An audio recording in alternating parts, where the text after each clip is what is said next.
Thanks, Sarah. After a 16-year-old northeastern Iowa girl was reported missing when police say she left home with a man she met on social media, law enforcement is reminding parents about the importance of staying vigilant when it comes to kids' social media use this summer. KIMT News 3's Jessica Bringy joins us now with what Olmsted County Sheriff's Office is recommending. Jessica? Amy, the overall message from the Sheriff's Office is for parents and guardians to remain watchful and involved in all of the apps, games, and websites kids frequently use, especially during the summer months. The Sheriff's Office says on average, kids receive a cell phone at the age of 10, with around 30% of children reporting being cyberbullied in their lifetime. To prevent cyberbullying and other serious crimes, Captain James Schuler says make sure kids' profiles are set to private, that they're only sharing information with people they know in real life, and make sure to turn off location tracking. Monitoring what sites, asking them questions about who they're talking to and what they're sharing online, and has anyone ever sent you something that made you feel uncomfortable, or have you sent something that you later regretted? All those questions is just being involved. Parents, guardians, that's the biggest safety net in this whole thing, is that involvement from that level. With most of the popular social media apps designed for ages 13 and older, you can also consider sharing the 5 W's with your kids. That includes who are you sharing with, what are you sharing, when are you sharing, where are you sharing, and why are you sharing. You can also set ground rules like digital curfews, scheduling specific activity time every day that doesn't include electronics, and social media check-ins. Amy? Thank you, Jessica. You can also consider privacy settings, blocking, and reporting as other tools to protect your kids. If you'd like more information and resources, there's a link to an online safety education program called Net Smarts attached to this story at KIMT.com. A teen burglar is sentenced in Austin. 19-year-old Elias Wells of Faribault pleaded guilty to 3 counts of first-degree burglary and was sentenced earlier today to 9 years behind bars. The Austin Police Department says Wells broke into 2 homes and tried to break into a third on March 14th. He was found hiding under a large beanbag in someone else's home and was arrested. New at 4, the old Erta factory building in Clear Lake may have a new owner after a purchase offer was accepted for the property. Chad Schreck of the North Iowa Corridor Economic Development says a close on the building is expected to be done by the end of August. He says the potential owner of the building would be a light industrial manufacturer that will bring around 40 jobs to Clear Lake in the first year.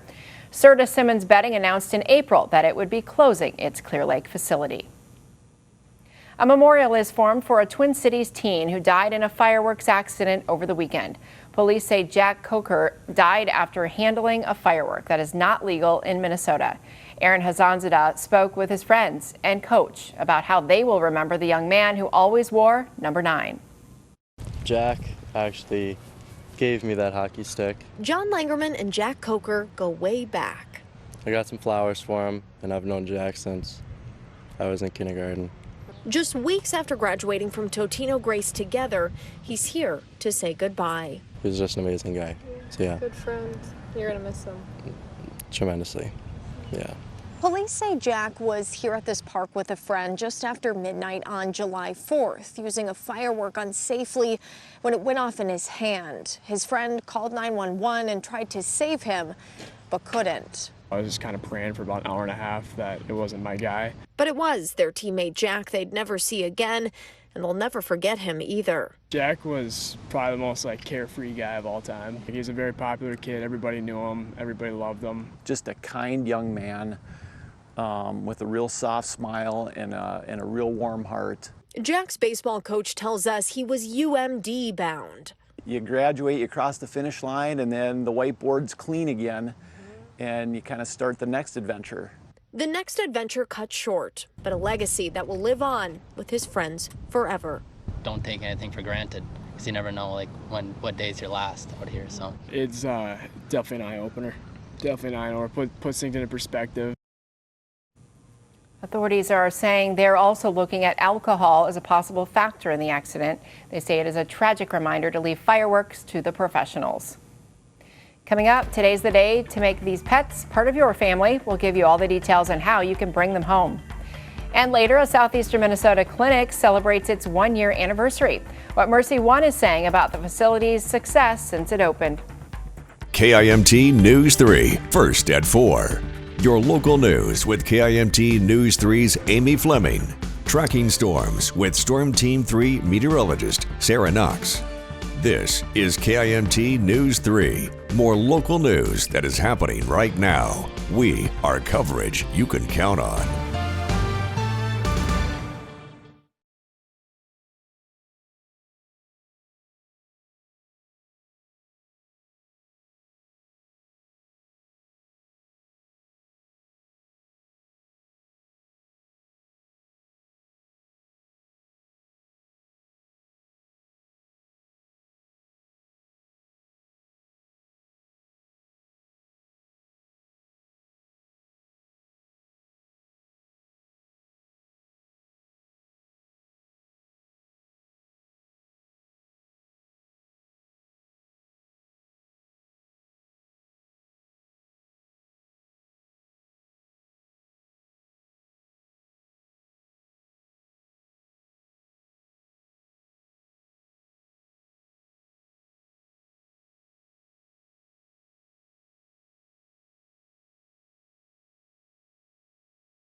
Are you looking to add a new member to your family? We might be able to help. Every week on KIMT News 3, first at 4, we introduce you to a few furry friends in our area in need of homes. Wasting no time, let's introduce you to our first pet of the week. And our first pet of the week is looking for his own Peanuts crew. Meet Snoopy. If you can't tell by his pictures, Snoopy is a very sweet boy. He is shy at first and needs a little time to get to know new people. Snoopy is a young guy rather, who needs a little confidence with humans. He loves a snuggly soft bed and to be petted. Snoopy appears to like other dogs and may benefit from a confident playmate in his forever home. If you would like to make Snoopy a part of your family, reach out to the Humane Society of North Iowa. They are processing adoptions through scheduled appointments and require a pre-approved adoption application. Our second pet of the week is Tiffany. Tiffany was found abandoned last winter in a ditch and brought to the Mower County Humane Society for care. She had a respiratory infection she was treated for and has since recovered. When she was in for her initial vet care, it was discovered that Tiffany had an old injury to her back leg, which had healed. As a result of the injury, she has a very distinctive limp walk. Tiffany is a very gentle, easygoing girl who does just fine with other cats at the Mower County Humane Society. Staff is looking for a calm, easygoing home for this somewhat shy girl. Currently, the Mower County Humane Society doesn't have public adoption hours, but they are accepting appointments for adoptions. So if you're interested in Tiffany, you can download and submit an application online. Their website information is on your screen. Coming up, you are not looking at images from a fine art gallery. We'll tell you about how these pieces are offering healing in an unexpected place. Very cool. Gotta love art. And isn't this a work of art? Our site over US 52 in Rochester showing some beautiful blue skies, some generally innocent clouds. But yes, there is more rain in our future. I'll let you know about it coming up next.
We track storms to alert you first. This is KIMT Storm Team 3, weather coverage you can count on. KIMT Storm Team 3 meteorologist Sarah Knox joining us now in what looks to be a much calmer evening across our area. Sarah, tell us more about what you're tracking tonight. Absolutely, Amy, and yes, I'll thumbs up to this evening. Way better than it was yesterday where we were dealing with, well, some storms and quite strong ones too. It is 4 a.m. behind me here in Rochester. I'm going to push time forward and just let you see how the skies opened up. Yeah, dealing with a little fog across the area this morning, but check it out as we came into the afternoon. Started to see a little bit more of that beautiful blue sky, and here it is, the sunshine finally poking out, getting to enjoy some of that before it begins to set. But it is pretty hot outside. Temperatures not too bad, I would say. It's 81 in Rochester, 81 in Mason City as well. Austin, a little warmer at 84. Some of us still hanging out in the 70s. So yes, it's not too bad, but then when you factor in, say, the humidity, which is still pretty strong, check out these dew points. Yeah, things are going to feel a little sticky out there. We got a 72-degree dew point in Rochester, 71 in Mason City. Osage matching Albert Lee at 73. Still significantly better than they were, say, yesterday morning, where we were dealing with some dew points hitting that 80-degree mark. It was very, very steamy. So things have settled down a little bit on that end, but we're still feeling the tropical moisture there. Anywhere between 65 to 70 plus, which is where most of us are now when it comes to these dew points. Yeah, it's a bit on the muggy side. So if you do head out, just remember, grab an extra water bottle, stay hydrated because you are going to sweat today. Temperatures will gradually begin to start falling down as we head into the evening. Eventually the sun will go down and that will naturally help cool us off. But we're still going to be in the 70s as we get into the overnight. Some of us may slip into the upper 60s for a quick bit, but that dew point still going to stay on the higher side. Still going to be pretty sticky. A fan, maybe the AC needed tonight. Satellite and radar here just continues to open up, showing more and more sunshine across a good portion of the area now. Still, some of us are dealing with mostly cloudy skies, and that's generally how things will go as we slip into the evening. I also showed a little earlier on in the newscast where all the rain from yesterday it has simply moved off to the east, kind of broken apart, maybe weakened a little bit over there. Also dealing with some new activity to the south. Luckily, that's where it's going to be staying. A lot of it kind of riding the stationary front here. We also have a stationary front in play, which is helping to keep the clouds here a little bit longer than, say, we would want, and also not moving the air too much. That's why we're still pretty sticky out there. Not a lot to push that humidity away. Now, Sky Tracker 3 here also showing the possibility for more opening of the clouds as we come into tonight. There's also that possibility that maybe we see a sprinkle or two here, but chances are pretty low for any additional rounds of rain, at least for tonight.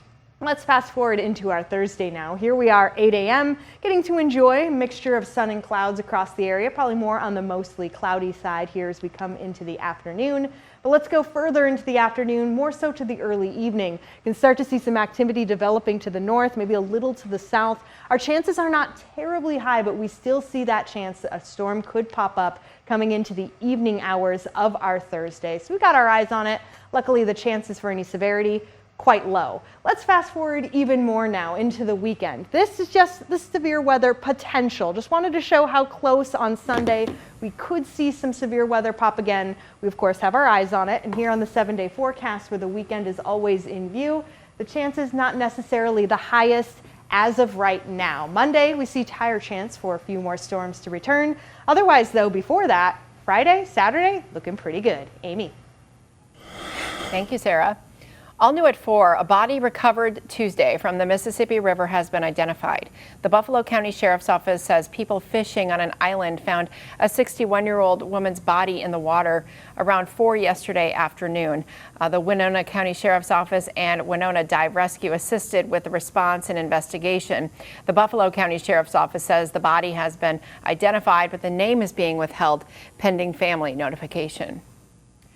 Well, they say art is in the eye of the beholder, but at the new Fine Art Museum in Detroit, the audience is a group you might not expect, patients receiving treatment for cancer. Bradley Blackburn has more on how fine art is changing their hospital experience and may even help heal.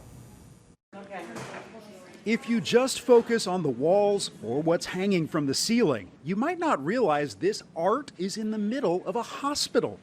At Detroit's Henry Ford Health Cancer Institute, a new state-of-the-art facility has an art gallery, and along with doctors and nurses, a chief art curator. I never expected that would lead me to healthcare. You know, if I'm being honest, it was a surprise. Megan Winkle worked at some of Detroit's finest museums and galleries before helping build this collection. She says research shows art can reduce anxiety and promote better health outcomes. These are people who are coming to us at a very difficult time in their lives. You go there every single day for chemo or radiation. So I would purposely take different ways to go see the art. Nicole Key was diagnosed with stage 3 metastatic breast cancer in 2020. She spoke with us from the art classroom where she teaches kindergarten through 8th grade about the value of the art at the Cancer Institute. Chemo takes so much out of you, but this art puts something in. Yes. Yes. When you are there for those few minutes and seeing that artwork, it takes you to a different place. Many of the artists have a personal connection to cancer. Susan Goethel Campbell's art is in museums and private collections, but the work she made for the Cancer Pavilion is special. Her late husband died of the disease. To have this joy on the walls, on the floor, with their sculptures, it really lifts you out of your current world. It gives you a little reprieve. Fine art for the enjoyment of patients and their caretakers in an unexpected place. Bradley Blackburn, CBS News. Henry Ford Health hopes to expand the art program to other facilities, and they say they have been approached by hospitals around the country who want to learn more about how they are using art. Still to come, a Med City nonprofit begins a fundraising campaign. We'll let you know how you can participate and what that money is going toward.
Mercy One is celebrating the 1-year anniversary of joining the Albert Lea community. 1 year ago, Tuesday, Mercy One opened its family medicine and specialty care clinic in Albert Lea. This is what the site looked like in the spring of 2021 during its construction. Well, today the clinic provides labs, MRIs, and x-rays and many other services to patients in southern Minnesota. Mercy One North Iowa Medical Center President Rod Schlater says they are excited about the positive momentum the new clinic has built in its first year. 3 people are injured by a single vehicle crash in Goodhue County this morning. The Minnesota State Patrol says a 22-year-old Austin man was driving south on Highway 52 just after 6 this morning when he went off the road near the intersection of County 11 Boulevard and crashed.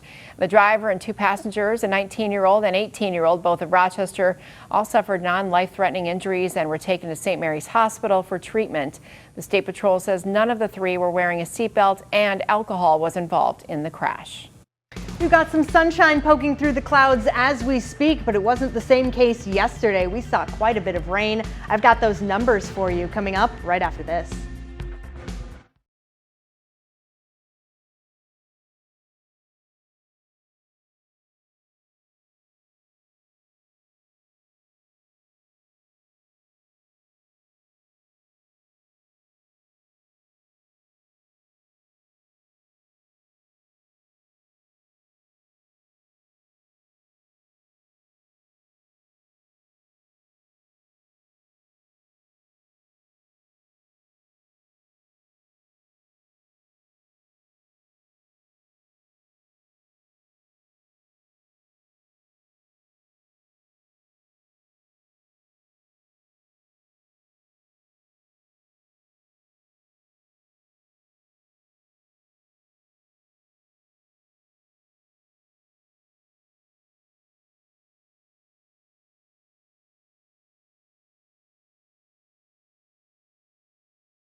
Truck 1 2, mic check 1 2 3. All right.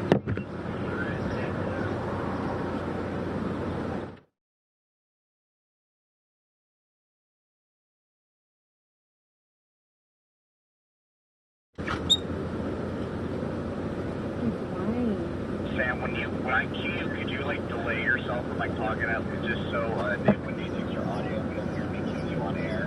1 minute. Can you say that again? So when I cue to go, could you like wait like a second before you actually start talking, just so when Nate takes your audio, we don't hear me cueing you on air? Yeah. All right, thank you, Sam.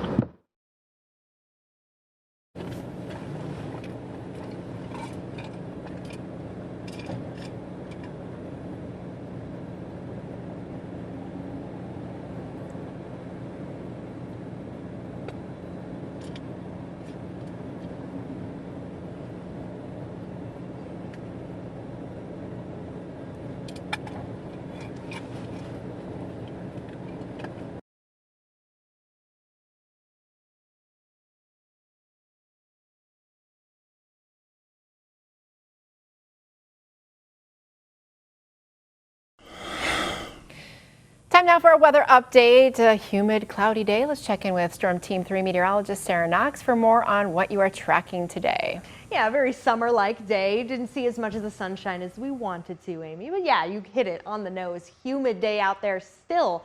Even after yesterday, it was a little worse. Things are a little better now, especially when it comes to the rainfall. We're not seeing much of it at all. In fact, the clouds are starting to open up. The storms that we did see yesterday continue to move off to the east as they do weaken, breaking apart a little bit. A lot of activity to the south too. This, of course, is different than what blew through yesterday. But the point is, things are looking better. Yesterday, not exactly the case. We saw so much rain move through exactly this line here, seeing the blues and even the purples indicating where we saw most of the rain. Well, drum roll, please. How much did we see? Look at Albert Lee. Over 5 inches of rainfall. Some private readings were around 6 inches of rain. Austin 3.27, Rochester and Mason City just under that inch of rain. A lot of us saw quite a bit of it here as those storms moved through. Luckily, I am tracking a little more sunshine in our forecast, and I'll tell you when we can expect the sunny skies here in just a bit. So Amy, back to you. Thanks, Sarah. We're continuing to follow the massive storm that inundated Albert Lee with rain last night, turning streets into lakes. KIMT News 3 Samantha Soto is live in Albert Lee with more on what it's looking like right now. Samantha? Yeah, Amy, I am just about in that same area that our Storm Team 3 Ryan Knapp was in around last night, just here off of West Main and St. Mary Avenue. And if you can just take a look at just a completely, totally different scene than it was last night. If you've seen any of that footage, and you can tell that a lot of that water has gone down relatively quickly. Now, taking a look at some of that footage last